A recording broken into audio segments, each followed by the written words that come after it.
I was watching a Steve Harvey video recently, and a woman in the audience was talking about this guy that she liked and couldn't figure out how to get him to like her or something like that. And Steve Harvey stopped her and said, why are you acting like he's the prize? You're the prize. Y'all ladies need to quit acting like men are the prize. We're not the prize. You're the prize. And that really hit me, and that's what we're going to talk about on this episode of Wonderful Life. How to really be the prize.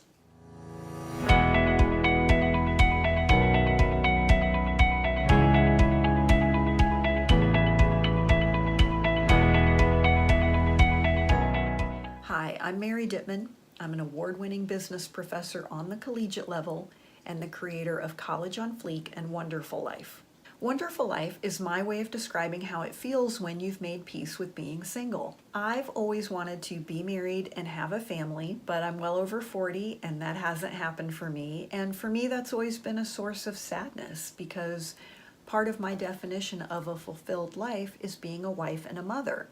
I know a lot of women prefer to be single and they don't want a man, but I want a man. I don't prefer to be single. But I got to the point where I said, I just want to be happy. And the singleness does not seem to be changing.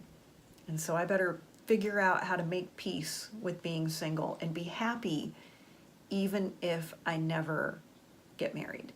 And that's what Wonderful Life is about. It's about finding that peace and contentment even if you're single and you don't want to be.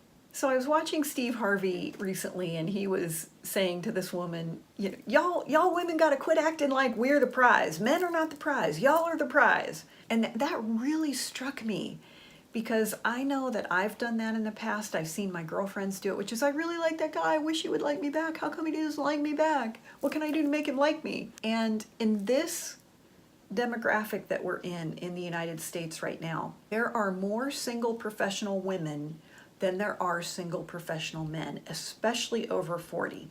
And so even when you take out the people who don't want a relationship, gay men and gay women, you take everybody out of who are in those categories, you still have way more women than you have men. And so it's easy for us to get into a mindset which is, I want a man, and there's not very many of them, and how can I get one? And I've even used a phrase on this show, probably in this episode, where, how can I find a man? I got to find a good man. Or one of our girlfriends meets somebody and we're like, well, she's lucky, he's really nice. And so we act like it's the equivalent of winning the lottery when a woman meets a good man. And I get that.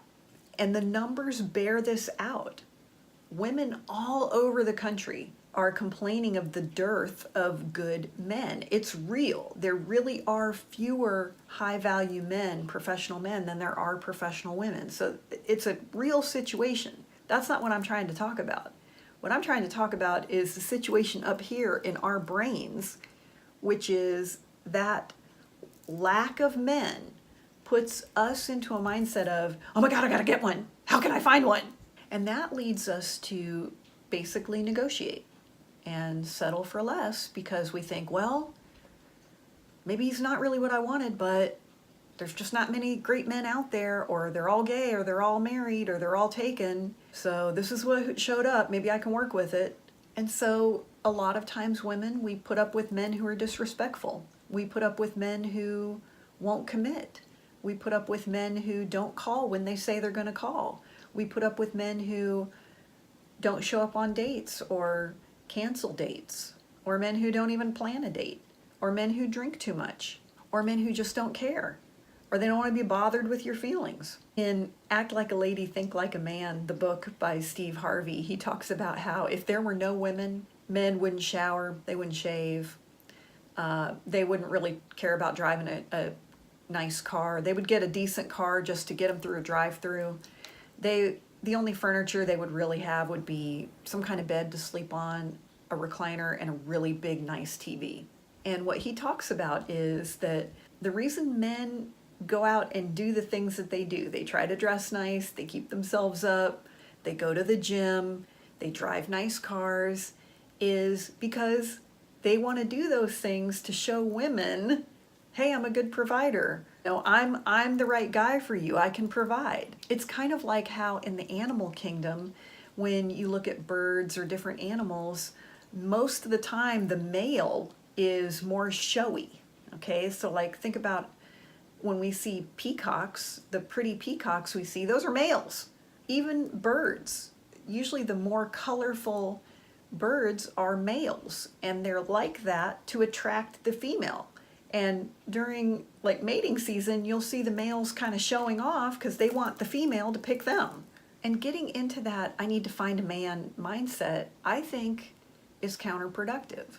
And I think about Proverbs 18:22, which says, "He who finds a wife finds a good thing. He finds her." Now I've heard people say, yeah, but it's just like a job. You can't just sit home every day and hope a job comes to you. Or if you want a new vacuum cleaner, you can't just sit at home and hope that one shows up on your doorstep. You have to go out there and look for a vacuum cleaner. And I agree with those things. But finding a job and finding a vacuum cleaner is so different than a relationship. And the dynamic is different. Yeah, as a single woman, I have to work. So if I need a job, yeah, I do have to be proactive and go out there and find a job. That is a lot different than what needs to take place if I want a relationship. I'm not saying don't be available. If you want to be out there on online dating or be with a matchmaker or go to speed dating or whatever, great. Tell your friends you're single, be on Tinder or whatever you're doing, fine. But that's different than I'm going to go find a man. Think about this. Men are competitive. Men like to play sports. They like to watch sports. They like to bet on all manner of things. They'll bet on everything from a horse race to a football game to, hey, let's see if I can get this trash in the trash can over there. Oh, I missed it. Okay, they're competitive. And why does a man want to compete? Because he wants to win. And what do you want to win?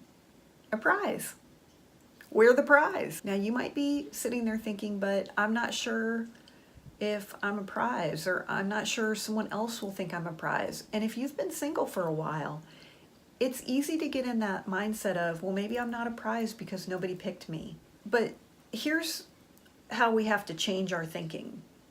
A lot of times we want a relationship because we feel like, well, if somebody chose me and someone loved me, then I would know that I was loved and I was desired. The problem is that we have to first believe we're the prize, and then someone else will see us as the prize.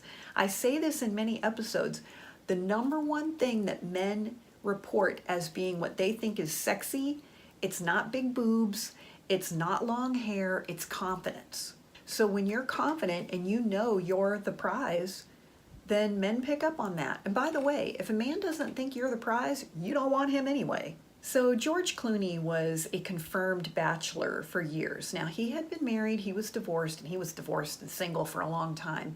And he had a whole string of beautiful girlfriends, if you remember, models and cocktail waitresses and I don't know, athletes and this, that. I mean, just gorgeous women. If you Google George Clooney girlfriends, you'll see all these beautiful women he's been with over the years. And then he met Amal Alamuddin, and she's very successful in her own right, a human rights attorney, and he was just completely smitten with her whenever he met her. And they were dating for 5 or 6 months, and he proposed. And of course, now they're married. I think Amal is gorgeous. I love that look that she has, very striking and exotic. But some people, when you look at her photo against the other women he's dated, she's not that traditionally pretty look. And there are some people who might say, well, she's not as beautiful as some of these other women. But she was the prize. And George Clooney believed that she was the prize, and he didn't want her to get away. And in fact, in Vogue last year, one of the things that he was reported as saying was he was talking to a friend of his about Amal, and he said, I better ask her to marry me, huh? I'd be really stupid to let her get away. And the friend was like, yeah, okay, well, he had never said that about anybody else. And what's interesting is that Amal turned him down for a dinner date at least 3 times. He was emailing her, calling her, and she was always like, I'm just busy. I don't have time to have dinner with you. George Clooney! She just played it cool, like she had her own life. Even now, she doesn't fall all over him like, oh, yeah, it's George Clooney. In fact, he jokes that he's Amal's husband. But she acted like the prize, and he loved it. Kate Middleton, when she and Prince William were in college, Prince William had noticed her, but she always just kind of blew him off and ignored him, while all the other girls in college, like at the cafeteria, were always like, notice me, pick me, wanting to sit with him and hi. She just was like, she kind of ignored him, wouldn't make eye contact with him, wouldn't even try to speak to him. And then when they started dating, apparently a girlfriend said to her, like, wow, you're so lucky to be dating him. And she looked at the friend and was like, he's lucky to be dating me. Hey, that's the prize mindset. In the movie Elizabeth I, starring Kate Blanchett, there's a scene towards the end of the movie, and this is not historically accurate, but Kate Blanchett is being told by, Queen Elizabeth is being told by one of her advisors, men want to touch the divine. Men want a piece of the divine. They want a goddess. They want someone that they can look up to and strive to please, and someone that they can worship. And I'm not talking about, taking the place of God or anything like that. I'm just saying that, men want that ideal. And that is true. Men tend to idealize the woman that they love. When a man loves you, he doesn't notice that you have cellulite or that you have wrinkles. But he might look at one of your girlfriends and be like, well, she doesn't look that great. You, he sees as being perfect. That's because he loves you. And men want that. And don't we all, in this day and age, don't we all want someone that we can look up to and be like, wow, that person is really inspirational. Wow, that's somebody I want to be like, or that's someone that I would love to learn from. And so many times with the 24-hour news cycle and social media, we just learn so many disappointing things about the people that we admire and respect. And so all of us want that person or that thing in our lives that we're just like, wow, inspiring us and encouraging us to be a better person. Well, men want that. That's what women are. Now, this isn't saying that you have to be perfect and you have to be divine and you have to be no mistakes or nothing wrong with you. It's about the mindset that I'm the prize. And so I should not be texting him and when are we going to go out and gosh, I hope he likes me. I don't care. I'm the prize. And that goes a long way in helping you feel confident. And again, I'm telling you, listen, men pick up on things, okay? Men have radar just like women do. And you know how you can walk into a room and be like, I don't know, cut the tension with a knife in here. Or your mom or your girlfriend calls you and you're like, what's wrong? Like you can hear it in their voice. Even if they're like, no, I'm fine, but like, no, what's wrong? Well, men are the same way. They can pick up on when you're confident or when you're not confident. And that is a mantra that I have really taken as my own, which is I'm the prize. So when I start getting into a mindset of, I wonder if he's going to call me. I wonder if that guy likes me. I wonder if this is going to happen. I go, I'm the prize. They should be sitting around wondering how to get me. I'm the prize. And again, remember, Amal Clooney and Kate Middleton, they didn't become the prize once George Clooney and Prince William picked them. They already believed they were the prize, and I think that's why they got picked. What do you think? Are you the prize? And put that in the comments and let us know your thoughts on whether or not you're the prize. Wonderful Life is a dialogue, not a monologue, and we want to hear from you. Now, it's really almost impossible to feel like you're the prize when your heart has been broken. And if that's the case, you might want to check out our ABCs of Healing. That is a free video program that we have that will help you jumpstart healing from a broken heart. You can go to bit.ly/ABCs of Healing. You might also want to go to wonderfullife.com. We post a new blog there every Friday. We have lots of great content there for you. You might want to join our newsletter. We have lots of cute merchandise for you to check out. And thanks for watching, and we'll see you next time right here on One-Derful Life.